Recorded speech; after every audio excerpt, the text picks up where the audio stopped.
KCR KTR Harish రావులపై CM Revanth Reddy నిప్పులు చెరిగారు. సిగ్గులేనోడా కేటీఆర్, మేము అమలు చేస్తున్న హామీల గురించి అడుగుతున్నావు, కానీ ఎప్పుడైనా మీ అయ్యను మీరు ఇచ్చిన హామీల గురించి అడిగావని ముఖ్యమంత్రి రేవంత్ రెడ్డి నిలదీశారు.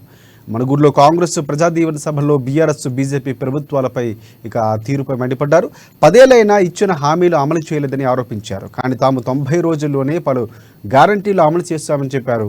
హరీష్ రావు దూలం లెక్క పెరిగాడు, కానీ దూడకు ఉన్న బుద్ధి కూడా లేదంటూ ఎద్దేవా చేశారు సీఎం. ఇక ఆయన బావమరిది చాలా మాట్లాడుతున్నాడని కేటీఆర్ను ఉద్దేశించి అన్నారు. కేటీఆర్ను ఉద్దేశించి ఇక పేడమూతి బోడిలింగం అంటూ కూడా ఘాటైన వ్యాఖ్యలు చేశారు సీఎం రేవంత్ రెడ్డి. ఇవాళ పగిలిపోయి సుందిళ్ళ సంకనాకడానికి పోయిందిరా మీ పాపాల పన్నెమే. ఇట్లాంటి పాపాలు చేసి ఇలా రాజీవ్ సాగర్, ఇందిరాసాగర్ ప్రాజెక్టులు మనం కడితే సీతారామ ప్రాజెక్టు, భక్తరామదాసు ప్రాజెక్టు అని పేర్లు మార్చి 1000 కోట్లు కొల్లగొట్టి ఖమ్మం జిల్లాకి ఇవాళ తాగడానికి నీళ్లు లేని పరిస్థితులు కల్పించిన దరిద్రులారా, మీరొచ్చి మా గురించి మాట్లాడే.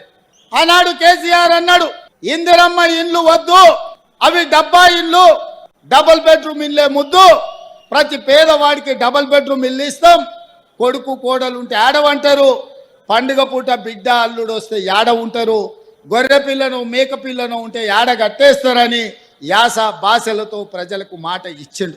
మరి 10 ఏళ్ళల్లో ఈడున్న అందరిని గ్రామాలలో ఆడుతున్నా, మీకు ఎవరికైనా డబుల్ బెడ్రూమ్ ఇల్లు ఇచ్చిండా? ఎవరికైనా డబుల్ బెడ్రూమ్ ఇల్లు ఇచ్చిండా? మరి ఎవరికి డబుల్ బెడ్రూమ్ ఇవ్వకపోతే 10 ఏళ్ళు ఈ ప్రజలు ఇల్లు లేకుండా ఉండాల్సిందేనా? కేసీఆర్ ముఖ్యమంత్రి అయినప్పుడు 10 ఏళ్ళ పిల్లగాడు లాగు తోడుకున్నాడు, ఇవాళ పాయింట్ వేసుకొని పంచ కట్టుకొని పెళ్లి చేసుకొని పిల్లల్ని కంటున్నాడు. మళ్ళీ వాళ్ళకి ఇల్లు అక్కర్లేదా?